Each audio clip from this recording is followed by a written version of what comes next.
O Roundup Ready foi especialmente formulado para trabalhos de grande porte. Essa é a nova versão do produto. Aqui diz que é biodegradável. É a versão anterior. Aqui não diz mais biodegradável, portanto não deve ser. É o mesmo produto. Acho que não podem mais usar esse termo. Não deve ser realmente biodegradável. Monsanto. Durante mais de 20 anos, andei pelo mundo e em toda parte ouvia falar dessa multinacional americana. Mas o que ouvi nem sempre foi positivo. Para saber mais, naveguei pela internet durante meses e comecei a juntar as peças do quebra-cabeça. No website, a Monsanto se posiciona como uma empresa de agricultura cujo objetivo é ajudar agricultores a produzir alimentos mais saudáveis e reduzir o impacto da agricultura sobre nosso meio ambiente. Seu carro-chefe é o Roundup, o herbicida mais vendido no mundo nos últimos 30 anos. 90% dos organismos transgênicos do planeta pertencem a ela. A maioria foi modificada geneticamente para resistir à aplicação do Roundup. É o caso da soja Roundup Ready. Roundup é o nome comercial que a Monsanto deu ao glifosato, assim chamado herbicida não seletivo ou mata-mato, porque ele destrói todas as plantas. A empresa foi considerada culpada por propaganda enganosa 2 vezes. A primeira vez foi em Nova York, em 1996, e a segunda, na França, em 2007. O professor Bellet trabalha no Centro Nacional de Pesquisa Científica e no Instituto Pierre e Marie Curie, na França. Ele estuda os efeitos do Roundup em ovos fertilizados de ouriços do mar. A grande surpresa é que o Roundup afeta a divisão celular. Vimos que o Roundup afeta um processo essencial da divisão celular. Não a divisão celular propriamente dita, mas os mecanismos que comandam a divisão celular. É preciso entender como as células se tornam cancerígenas. No início, todas as células são benignas e então, em certo momento, começam a ocorrer modificações nas células que as tornam instáveis sob o ponto de vista genético. Essa foi a primeira disfunção que observamos no Roundup. É por isso que consideramos que o Roundup provoca os primeiros estágios que levam ao câncer. Especialmente porque a dosagem que testamos foi muito inferior à que as pessoas usam normalmente. Sabíamos que precisávamos alertar a população imediatamente e pensei que o melhor caminho seria comunicar à administração. Então fiquei chocado, muito chocado, porque me mandaram ficar calado sobre o que está por trás dos alimentos transgênicos. Que testemunho inacreditável! A toxina do Roundup foi ocultada para não prejudicar o desenvolvimento dos transgênicos. Sem dúvida, esta nova maravilha da Monsanto tem de tudo para seduzir os agricultores. Mas como ela funciona? Como pode uma planta de soja sobreviver às aplicações do Roundup? Essa é uma célula de soja.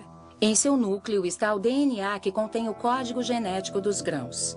Para criar os seus transgênicos, a Monsanto rompe a barreira das espécies usando um gene resistente ao Roundup produzido a partir de uma bactéria. Esse gene é colocado em partículas microscópicas de ouro que são bombardeadas nas células de soja com uma arma. O gene penetra no DNA e dá origem a uma proteína que torna a planta resistente ao Roundup. Quando o herbicida é pulverizado nos campos, mata todas as ervas daninhas, deixando as plantas de soja intactas. É, sem dúvida, uma incrível conquista tecnológica. Mas esses grãos de soja fabricados para resistir a um herbicida poderoso vão acabar em nossos pratos.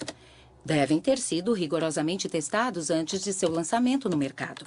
O que percebi nos primeiros anos em que estive envolvido com a regulamentação da biotecnologia é que havia um sentimento geral no agronegócio e internamente em nosso governo, nos Estados Unidos, de que se você não marchasse em fileira cerrada a favor de aprovações rápidas de produtos biotecnológicos de cultivos transgênicos, então você seria, de certa forma, anti-ciência e anti-progresso. Sinceramente, acho que havia uma porção de gente no setor da agricultura industrial a quem não interessava as análises e testes que provavelmente deveríamos ter efetuado, pois tinham investido muito dinheiro nos produtos e certamente quando me tornei ministro e responsável pelo Departamento Regulatório da Agricultura, havia muita pressão sobre mim para não me empenhar muito no assunto, digamos assim. Quando abri minha boca na administração Clinton, fui criticado, não só pela indústria, mas também por algumas pessoas do governo. Fiz uma vez um discurso no qual dizia que precisávamos pensar com cuidado sobre a regulamentação dos transgênicos. E algumas pessoas dentro da administração Clinton, principalmente da área do comércio, ficaram muito chateadas comigo. Isso mostra que o ministro da Agricultura não tem a menor chance contra as multinacionais. Mas como foi a regulamentação dos transgênicos nos Estados Unidos? Basicamente, o governo decidiu não criar novas leis por considerar que as já existentes atendiam às necessidades das agências responsáveis pela regulamentação das novas tecnologias. Isso quer dizer que a Casa Branca pediu à FDA para criar uma política onde os transgênicos não seriam submetidos a normas regulatórias específicas? E que essa decisão foi política e não baseada em dados científicos? Sim, foi uma decisão política e uma decisão mais ampla que não se aplicava apenas a alimentos, mas a todos os produtos de biotecnologia. Inacreditável. James Mariansky admite que a regulamentação dos transgênicos foi uma decisão política e não científica. A Monsanto jogou suas cartas muito bem, tanto do ponto de vista político quanto regulatório. Eles tiveram um papel fundamental para a aprovação do hormônio de crescimento bovino e também para a forma como a questão da engenharia genética foi conduzida. Michael Hansen acabou de mencionar o hormônio de crescimento bovino. O que vem a ser isso? Trata-se de um hormônio transgênico que, injetado nas vacas, aumenta a produção de leite em 20%. Os dados que a Monsanto nos apresentou não estavam completos. Faltavam várias informações importantes para a indústria de laticínios. Eles não abordavam questões importantes como a incidência de doenças como a mastite, que é uma infecção nas glândulas mamárias, e problemas de reprodução.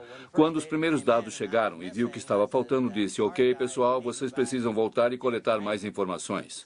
Isso deve ter atrasado o projeto em uns 2 ou 3 anos. O senhor informou a FDA sobre suas preocupações? Eles simplesmente me deixaram de lado. Meu chefe entrou para o projeto, outros mais ligados a ele entraram no projeto e eu simplesmente deixei de ter acesso às informações. Mesmo coisas que eu havia pedido, como a avaliação da incidência da mastite, eu nunca cheguei a ver. Porque quando você está no caminho deles, eles te afastam. Fui jogado para escanteio e depois me demitiram. Um dia me levaram até a porta e disseram simplesmente que meus dias na FDA tinham chegado ao fim. O hormônio foi banido na Europa e no Canadá. A pergunta que eu me fazia era qual a verdade que eu deveria contar. A que eu conheço ou a que o ministro está me mandando contar? Agora, de repente, nós três, Margaret Hayden, Gerard Lambert e eu, fomos demitidos por desobediência. Digam não ao hormônio de crescimento bovino. O Congresso dos Estados Unidos também abriu uma investigação a pedido dos opositores do RBGH que não aceitavam a proibição do rótulo sem RBGH nas embalagens de leite. Mas o mais curioso é que essa investigação nunca foi concluída. Documentos da FDA mostram que a entidade ignorou as advertências de seus próprios cientistas. Escrito por Steven Drucker. O advogado Steven Drucker representa a coalizão das associações sem fins lucrativos, ONGs. Ele processou a FDA e a forçou a quebrar o sigilo de seus arquivos internos sobre os transgênicos. Recebemos mais de 44 mil páginas dos documentos da FDA que revelaram que a FDA vinha mentindo para o mundo, pelo menos desde 1992, se não antes. Mas eles continuaram a mentir e ainda mentem. Eles afirmam que houve um consenso absoluto na comunidade científica sobre os alimentos transgênicos serem tão seguros quanto seus equivalentes convencionais e que houve comprovação científica suficiente para corroborar esse consenso. Ambas as afirmações são grandes mentiras. Após 10 anos de participação no mercado, a soja Roundup Ready representa 90% de toda a soja plantada nos Estados Unidos. Na verdade, 70% dos alimentos hoje disponíveis no mercado americano contêm elementos transgênicos. Ao contrário da Europa, os consumidores americanos não podem fazer uma escolha consciente porque a rotulagem de transgênicos é proibida. Os transgênicos da Monsanto invadiram o mundo, principalmente na América do Norte e do Sul, Ásia e Austrália. Após apenas 10 anos, os cultivos transgênicos estão presentes em 250 milhões de acres. 70% são resistentes ao Roundup e 30% foram geneticamente modificados para produzir um inseticida chamado BT. Entre 1995 e 2005, a Monsanto comprou mais de 50 empresas de sementes no mundo inteiro. Essas empresas produziam milho, algodão, trigo e soja e também sementes de tomates, batatas e sorgo. Em toda a parte, as pessoas se preocupam com o monopólio da Monsanto, que a longo prazo ameaça dizimar todas as variedades não transgênicas. A Índia é o terceiro produtor mundial de algodão. Em 1999, a Monsanto comprou a Marico, a maior empresa indiana de sementes. 2 anos mais tarde, o governo indiano autorizou o lançamento do algodão BT sob o nome comercial de Bolgar. Trata-se de um produto transgênico para produzir um inseticida que repele as lagartas do algodão.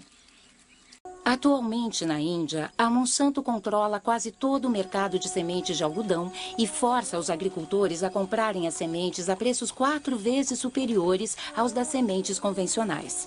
Pequenos agricultores se veem forçados a recorrer a agiotas, que cobram taxas de juros elevadíssimas. Quando a safra é ruim, o agricultor vai à falência, um círculo vicioso que está dizimando as aldeias da Índia. O México é o centro de origem do milho. Mais de 150 variedades locais podem ser encontradas somente na região sul de Oaxaca. Esta enorme biodiversidade é um tesouro, o reservatório genético de milho do mundo. Para preservar a sua biodiversidade, o México baniu os cultivos transgênicos. Contudo, devido a um acordo da NAFTA assinado com os Estados Unidos e o Canadá, o México não pode impedir a importação maciça do milho americano, 40% do qual é transgênico. Esse milho industrializado, como é conhecido no México, é altamente subsidiado pelo governo americano e chega aos mercados custando a metade do milho mexicano tradicional. O Instituto Nacional de Ecologia confirmou a contaminação do milho mexicano. Genes de Roundup Ready e BT foram encontrados em milhos de 5 regiões do país. O que aconteceria se o milho transgênico cruzasse com as espécies nativas? A doutora Álvares Buia dirigiu um estudo com uma flor nativa. Ela inseriu o mesmo gene em diversas espécimes e em seguida observou o seu crescimento. Observamos 2 plantas absolutamente idênticas sob o ponto de vista genético. Em outras palavras, elas tinham o mesmo genoma, o mesmo cromossomo, o mesmo transgene. A única diferença é que o transgene foi inserido em lugares diferentes. Quando se desenvolveram, essas flores tinham fenótipos, quer dizer, formatos bem diferentes. Algumas eram similares às espécies nativas, como esta, com 4 pétalas e 4 sépalas. Mas outras tinham flores anormais, com pelos anormais e pétalas de formatos estranhos. Algumas, então, eram realmente monstruosas. A única diferença nestas plantas foi o local de inserção do transgene, que foi escolhido aleatoriamente. E o que pode acontecer com o milho?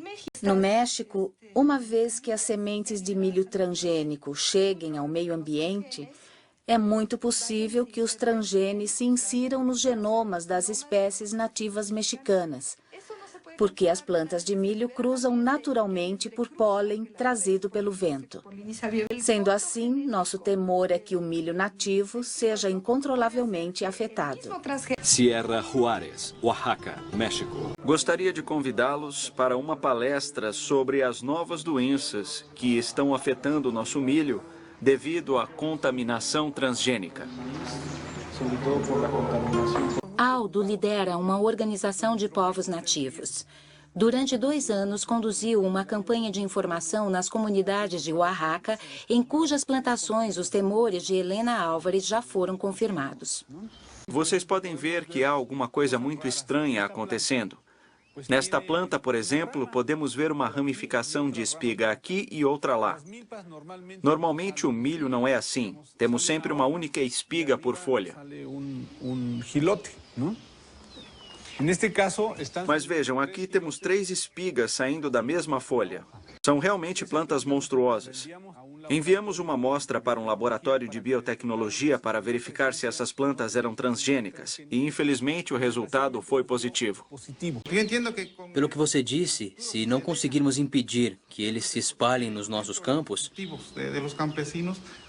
em breve teremos de comprar as sementes, pois nosso próprio milho não crescerá mais. A contaminação beneficia apenas multinacionais como a Monsanto. E como reagiu a Monsanto ao trabalho de Ignacio Chapela sobre a contaminação do milho mexicano? A campanha suja da Monsanto conseguiu a demissão do professor Ignacio Chapela. Paraguai. Esse mundo transgênico já existe na América do Sul, onde cerca de 100 milhões de acres de soja Roundup Ready foram plantados em 2007. Esta conquista do milho começou 10 anos atrás na Argentina, o único país a autorizar oficialmente o cultivo de transgênicos. Desde então, os transgênicos se espalharam misteriosamente pelos países vizinhos, como o Brasil e o Paraguai, que podemos ver aqui. Qualquer que seja a origem deste contrabando, o fato é que ele foi extremamente rentável para a Monsanto. Assim que os plantios foram legalizados, a empresa passou a receber royalties sobre cada tonelada de soja que o país produziu, tal como no Brasil. No Paraguai, 70% da terra agricultável pertence a apenas 2% da população. Com os transgênicos, essa concentração está aumentando. 3/4 dos agricultores de soja são estrangeiros que buscam tomar posse deste novo ouro verde. Vamos falar sobre o modelo de produção da soja transgênica promovida pela Monsanto. Trata-se de uma autêntica multinacional presente em todo o mundo. Seu objetivo é controlar toda a produção de alimentos do mundo por meio de uma agricultura sem agricultor. A consequência é que a Monsanto está nos privando de nossa soberania alimentar, da nossa capacidade de alimentarmos a nós mesmos sem depender de ninguém mais. É por isso que dizemos que precisamos lutar por nossa independência, por nossa terra. Precisamos defender nossas comunidades, nossas famílias e o nosso país. No meu caso, a minha família mora na cidade, mas eu não quero ir para lá. Na cidade você tem de comprar tudo, até comida. Aqui, seja o que for que plantarmos, é nosso. Podemos comer o que quisermos. Mas na cidade não é assim. Se você não tiver dinheiro, vai ter de procurar comida nas latas de lixo.